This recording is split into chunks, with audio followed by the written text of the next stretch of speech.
Hello everyone, welcome to my YouTube channel. तो आज से हम शुरू करने जा रहे हैं हिस्ट्री क्लासेस और उनमें सबसे पहले हम एंशिएंट हिस्ट्री से शुरुआत करने जा रहे हैं। और आज हमारे क्लास नंबर 1 और आज की क्लास का हमारा टॉपिक है प्राचीन इतिहास का विभाजन, जो कि प्रागैतिहासिक, आद्य ऐतिहासिक और ऐतिहासिक काल में किया गया था विभाजन। तो चलिए शुरू करते हैं। प्राचीन इतिहास का विभाजन। प्राचीन इतिहास का विभाजन 3 भागों में किया गया है: प्रागैतिहासिक काल, आद्य ऐतिहासिक काल तथा ऐतिहासिक काल। सबसे पहले प्रागैतिहासिक काल। जिस काल में मनुष्य की घटनाओं का कोई लिखित विवरण नहीं है उसे प्रागैतिहासिक काल कहा गया है, जैसे पाषाण युग। उसके बाद है आद्य ऐतिहासिक काल। ऐसा काल जिसमें लेख तो थे लेकिन जिन्हें पढ़ा नहीं जा सकता था, जैसे सिंधु सभ्यता और वैदिक सभ्यता। उसके बाद ऐतिहासिक काल। ऐसा काल जिसका लिखित विवरण भी था और जिन्हें पढ़ा भी जा सकता था, जैसे कि महाजनपदों के बाद का काल। उसके बाद है प्रागैतिहासिक काल को 3 भागों में बांटा गया है: पुरापाषाण काल, मध्य पाषाण काल और नव या उत्तर पाषाण काल। पुरापाषाण काल के बारे में हम सबसे पहले अब पढ़ेंगे। रॉबर्ट ब्रूस फुट पहले व्यक्ति थे जिन्होंने 1863 ईस्वी में भारत में पुरापाषाण कालीन औजारों की खोज की थी।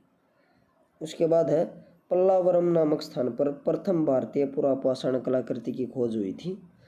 और उसके बाद फर्दर पुरापाषाण काल को भी 3 भागों में बांटा गया है। सबसे पहले इतिहास का विभाजन 3 भागों में हुआ: प्रागैतिहासिक, आद्य ऐतिहासिक और ऐतिहासिक काल। प्रागैतिहासिक काल को 3 भागों में बांटा गया: पुरापाषाण काल, मध्य पाषाण काल और नव या उत्तर पाषाण काल। उसके बाद पुरापाषाण काल है जो उसको भी 3 भागों में बांटा गया है: निम्न पुरापाषाण काल, मध्य पुरापाषाण काल और उच्च पुरापाषाण काल। अब सबसे पहले हम निम्न पुरापाषाण काल के बारे में पढ़ेंगे। निम्न पुरापाषाण काल में इस काल के लोग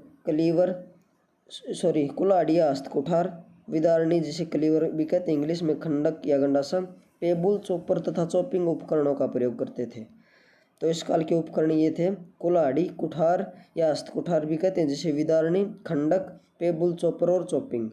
पेबुल वे पत्थर के वे उपकरण होते थे जो पानी के बहाव में रगड़ खाकर चिकने और सपाट हो जाते थे। चॉपर बड़े आकार वाले उपकरण होता था जो पेबुल से बनाया जाता था, यानी कि बड़े आकार के पेबुल चॉपर कहलाते थे। और चॉपिंग उपकरण दवीधारी होते थे, अर्थात पेबुल के ऊपर दोनों किनारों को छील कर उनमें धार बनाई जाती थी। उसके बाद है निम्न पुरापाषाण काल के स्थल वर्तमान पाकिस्तान की सोन घाटी और महाराष्ट्र में पाए गए हैं। अब उसके बाद है मध्य पुरापाषाण काल। मध्य पुरापाषाण, इस काल में बहुसंख्यक कोर, फलेक और ब्लेड के उपकरण प्राप्त हुए हैं। और फलक उपकरणों की अधिकता के कारण मध्य पुरापाषाण काल को फलक संस्कृति भी कहा जाता है, यानी कि इस काल में सबसे ज़्यादा फलक के उपकरण बने थे। और मध्य पुरापाषाण काल निएंडरथल मानव का था और मोस्तारी संस्कृति भी इसी काल से संबंधित है। उसके बाद है होमो सेपियंस का आगमन भी मध्य पुरापाषाण काल में हुआ था। और मध्य पुरापाषाण काल के उपकरण भारत में कई स्थानों पर प्राप्त हुए हैं। उनमें से कुछ मुख्य स्थान हैं: नेवासा महाराष्ट्र, तुंगभद्रा नदी घाटी कर्नाटक, भीमबेटका मध्य प्रदेश और अतिरंपकम तमिलनाडु से मध्य पुरापाषाण काल के उपकरण प्राप्त हुए हैं। अब उसके बाद है उच्च पुरापाषाण काल। उच्च पुरापाषाण काल में है, इसमें कला जैसे गुफा चित्रकला आदि का विकास हुआ। उच्च पुरापाषाण काल में चित्रकला का विकास हुआ, गुफा चित्र इनमें प्रमुख थे। उसके बाद चित्रों में भैंस, हाथी, बाघ, गैंडा और सूअर के चित्र प्रमुख थे, यानी कि गुफाओं के अंदर भैंसों के चित्र, हाथियों और बाघों के बहुत सारे चित्र मिले हैं। और उच्च पुरापाषाण काल में अस्थि निर्मित उपकरणों का प्रयोग देखने को मिलता है, यानी कि हड्डी से निर्मित उपकरणों का प्रयोग भी उच्च पुरापाषाण काल में किया गया है। और आंध्र प्रदेश के वेटमचरला नामक स्थान से अनेक अस्थि उपकरण प्राप्त हुए हैं। उसके बाद है मध्य पाषाण काल, यानी कि इसके के साथ पुरापाषाण काल खत्म होता। पुरापाषाण काल के 3 पार्ट थे: निम्न पुरापाषाण काल, मध्य पुरापाषाण और उच्च पुरापाषाण काल। वो तीनों हमने कवर कर लिए हैं। अब हम मध्य पाषाण काल के बारे में पढ़ेंगे, जिसमें प्रागैतिहासिक काल को बांटा गया था, यानी कि पुरापाषाण काल, मध्य पाषाण काल और नव या उत्तर पाषाण काल। तो मध्य पाषाण काल में है, इस काल के मानव शिकार करके, मछली पकड़कर एवं खाद्य वस्तुएं इकट्ठा करके अपने भरण पोषण करते थे। और इस काल के लोग लघु उपकरणों का प्रयोग करते थे जिन्हें माइक्रोलिथ कहा जाता था। तो लघु उपकरणों को क्या कहा जाता था? माइक्रोलिथ कहा जाता था। और इस काल में लोग शिकार करके, मछली पकड़ के और खाद्य सामग्री इकट्ठा करके अपना भरण पोषण करते थे। और इस काल के जो प्रमुख उपकरण है वो है फलक, वेदनी, इकदर, समलम और अर्धचंद्राकार आदि इस काल के प्रमुख उपकरण हैं। उसके बाद है भारत के विंध्य क्षेत्र में 1867 ईस्वी में CL कार्लाइल के द्वारा सर्वप्रथम लघु उपकरणों यानी कि माइक्रोलिथ की खोज। तो सर्वप्रथम माइक्रोलिथ की खोज किसके द्वारा की गई थी? CL कार्लाइल के द्वारा। कब? 1867 में, और भारत के विंध्य क्षेत्र में। उसके बाद अब हम पढ़ेंगे नव या उत्तर पाषाण काल के बारे में। तो इस काल में लोग स्थायी निवासी हो गए थे, यानी कि उन्होंने अपने रहने के लिए स्थायी निवास बनाना शुरू कर दिया था घरों में। इस काल के मानव ने सर्वप्रथम कुत्ते को पालतू बनाया, यानी कि पशुओं को पालतू बनाना किस काल में शुरू हुआ था? नव या उत्तर पाषाण काल में। और सबसे पहले कौन से पशु को पालतू बनाया गया था? कुत्ते को। उसके बाद अगला पॉइंट है नव पाषाण काल में मनुष्य ने पहली बार खेती करना सीखा था।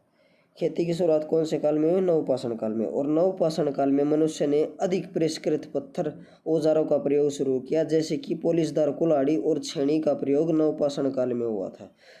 अधिक परिष्कृत पत्थर यानी कि अधिक परिष्कृत उपकरणों का प्रयोग। इसके बाद इस काल में मनुष्य ने मिट्टी के बर्तनों का उपयोग करना शुरू किया, जो भोजन पकाने और भंडारण के लिए उपयोगी होते थे। अगला है नव पाषाण काल में मनुष्य ने अधिक जटिल सामाजिक संगठन विकसित किए, जिसमें गांव और कबीले शामिल थे। और नव पाषाण काल में मनुष्य ने कला और संस्कृति के क्षेत्र में भी विकास किया, जैसे कि मिट्टी के बर्तनों पर नक्काशी करना, यानी कि मिट्टी के बर्तनों पर अलग अलग, जैसे ये कोई मिट्टी का बर्तन, इस पर अलग अलग कोई फूल की आकृति बना दी या अन्य किसी प्रकार की नक्काशी करना प्रारंभ नव पाषाण काल में हुआ। उसके बाद है पहिए का आविष्कार भी नव पाषाण काल में हुआ था। पहिए का आविष्कार किस काल में हुआ? नव पाषाण काल में।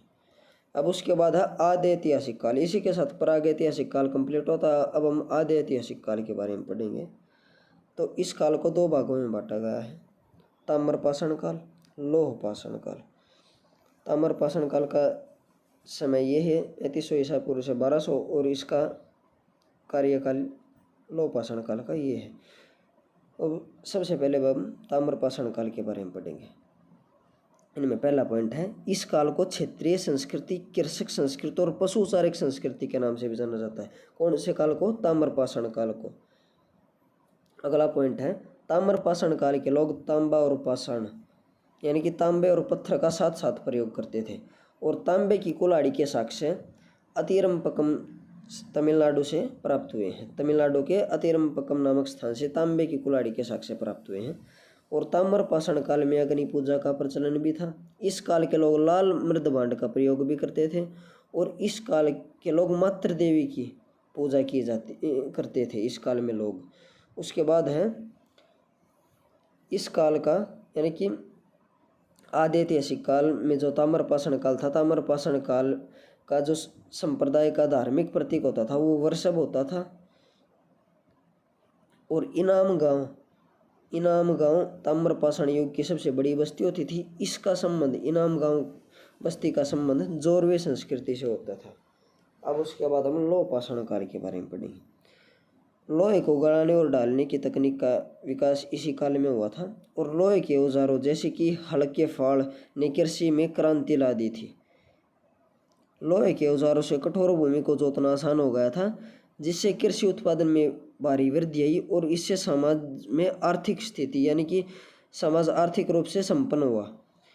और कृषि उत्पादन बढ़ने के कारण स्थायी बस्तियों का विकास हुआ और गांवों का निर्माण हुआ। और धीरे धीरे ये बड़े कस्बे और शहरों में भी विकसित होने लगे, यानी कि इन्हीं गांवों से कस्बे और शहर विकसित होने लगे लौह पाषाण काल में।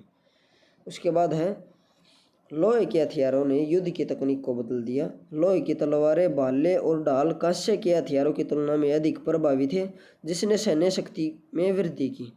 उसके बाद है भारत में इस काल के प्रमुख स्थल अतरंजी खेड़ा और हस्तिनापुर हैं, जहां लोहे के औजारों के साथ साथ चित्रित दूसरे मृदभांड भी मिले हैं। और इस काल को यानी कि लौह पाषाण काल को वैदिक काल से भी जोड़ा जाता है, जब महाजनपदों का उदय हुआ था। अब उसके बाद हम कुछ अन्य महत्वपूर्ण बिंदुओं पर चर्चा कर लेते हैं, जैसे कि कृषि का सर्वप्रथम उदाहरण मेरगढ़ से प्राप्त हुआ है। चावल के प्राचीनतम साक्ष्य कोल्डीवा से प्राप्त हुए हैं। असम का श्वेत बरू गिब्बन भारत में पाया जाने वाला एकमात्र मानव आबकपी है। और भारत में मनुष्य संबंधी पहला परमाणु नर्मदा घाटी से प्राप्त हुआ है। और इसी के साथ ये टॉपिक ख़त्म होता है। अगर आपको वीडियो अच्छी लगी तो वीडियो को लाइक, शेयर एंड चैनल को सब्सक्राइब करें। Thank you.